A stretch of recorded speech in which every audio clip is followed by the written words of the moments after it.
Hello friend, good morning and welcome back again. तो आज फिर से इस वीडियो में हम देखने वाले हैं एक असाइनमेंट टॉपिक जो कि diploma pharmacy second year student के लिए है एंड टॉपिक है medicine and meals before and after food.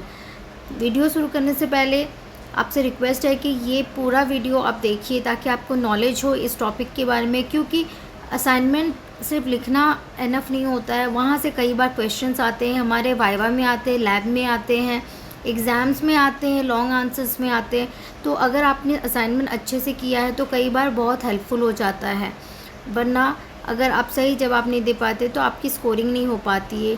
Secondly, जो मैं हमेशा बोलती हूँ कि जब असाइनमेंट आप बनाते हो तो आप उसके रिलेवेंट पिक्चर्स डाउनलोड करके आप अपने असाइनमेंट में उसको पेस्ट करो। उससे प्रेजेंटेशन बहुत सही होता है और ईजी मार्क्स स्कोरिंग होता है।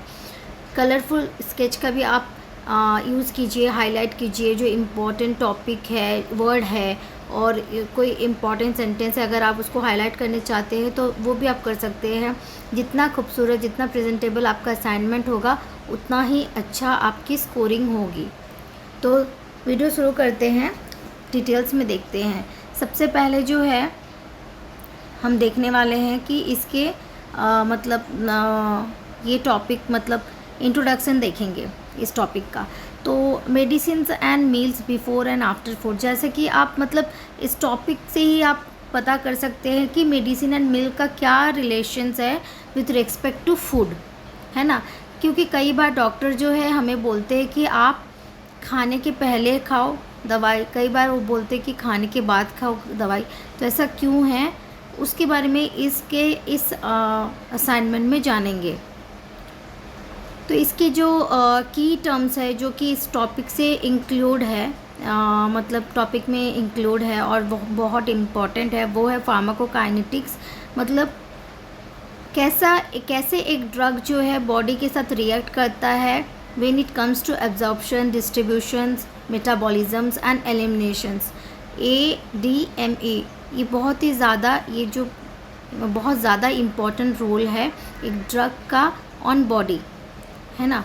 तो फिर है बायो अवेलेबिलिटी, मतलब कितनी जल्दी जो है ड्रग जो है हमारे ब्लड में घुल जाता है, कितनी जल्दी वो एब्जॉर्ब होता है, कितना परसेंटेज वो एब्जॉर्ब होता है और कितना परसेंटेज वो नहीं एब्जॉर्ब होता है। बहुत सारी दवाई होती है जो इजीली घुलती नहीं है ना, तो उसकी बायो अवेलेबिलिटी जो है काफ़ी कम होती है। तो वैसे ही फिर बिफ़ोर फूड क्या होता है, टिपिकली जब बिफ़ोर फूड बोलते हैं तो एटलीस्ट 30 मिनट्स, 30 मिनट या फिर 1 आवर बिफ़ोर की बात कर रहे हैं। वैसे ही जब हम आफ्टर फूड बोलते हैं तो खाने के तुरंत बाद नहीं, एटलीस्ट आधा घंटा के अंदर में आपको लेना चाहिए, है ना।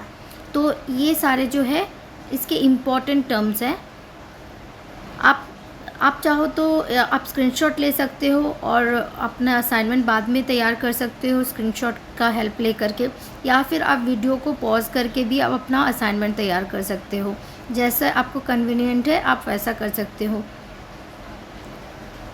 तो नेक्स्ट जाएंगे इम्पोर्टेंस। इसकी इम्पोर्टेंस क्या है, तो इम्पोर्टेंस ऐसा है कि हाउ अगर food affect drug absorption and efficacy का मतलब एफिशिएंसी।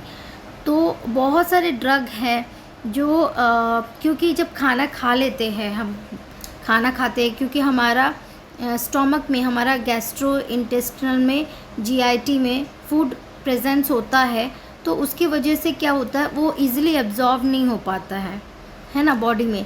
तो इसलिए बहुत बार ऐसा होता है कि डॉक्टर कहते हैं कि आप बिफोर फूड हो ताकि आपका एम्प्टी स्टोमक हो और ड्रग जो है इजीली एब्जॉर्ब हो जाए, आपके टारगेटेड सेल्स में एब्जॉर्ब हो जाए और रिसेप्टर में अच्छे से बाइंड हो जाए, ड्रग्स का एफिशिएंसी ज़्यादा हो।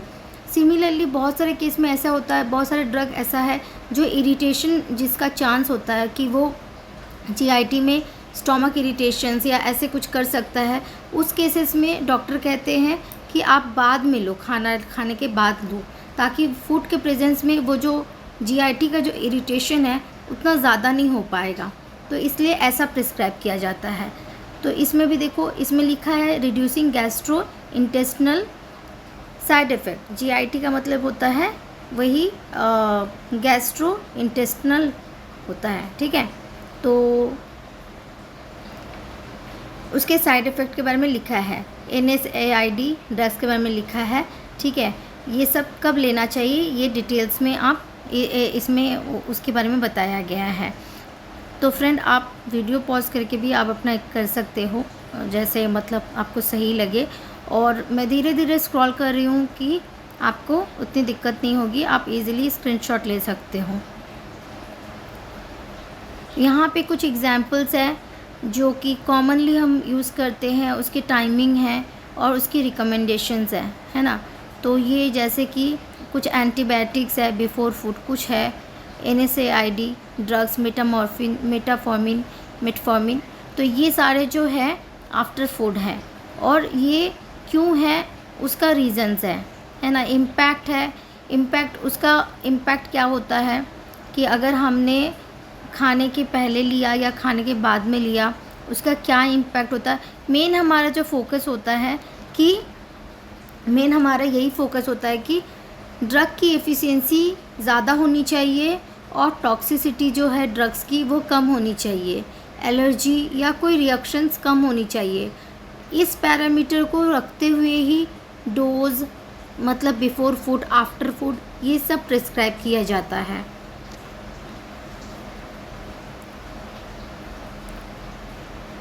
ये देखो, ये है इसके इम्पैक्ट है, जैसे कि चेंजेस इन गैस्ट्रिक पीएच, उसके पीएच लेवल को, पीएच वैल्यू को चेंज करता है एंड इट्स इफेक्ट, ओके।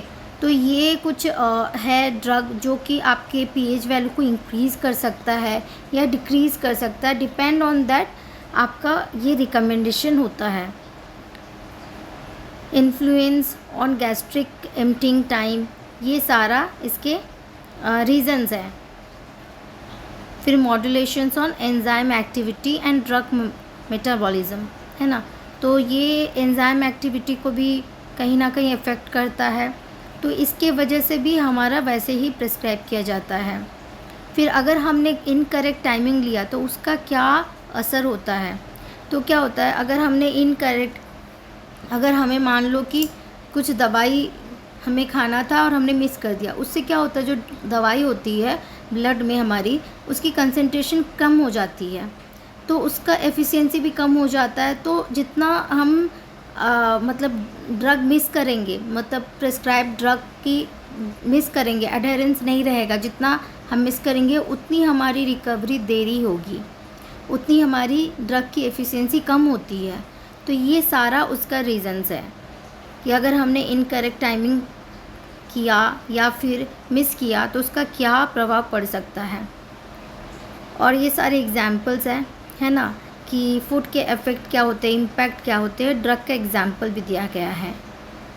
ये है कंक्लूज़न, जो मतलब ओवर हमने जो पहले डिस्कस किया उसका एक रिकैप है, ये कंक्लूज़न है, जिसको आप अपने हिसाब से लिख सकते हैं।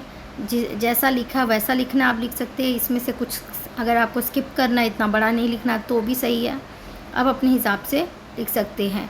और ये रेफरेंसेस है, इसमें से आप एक दो जैसा मर्जी आप लिख सकते हैं। So thank you friend so much. अगर आपने यहाँ तक वीडियो को देखा है तो प्लीज़ लाइक कर दीजिए, शेयर कर दीजिए एंड सब्सक्राइब कर दीजिए मेरे चैनल को। Thank you so much, bye bye.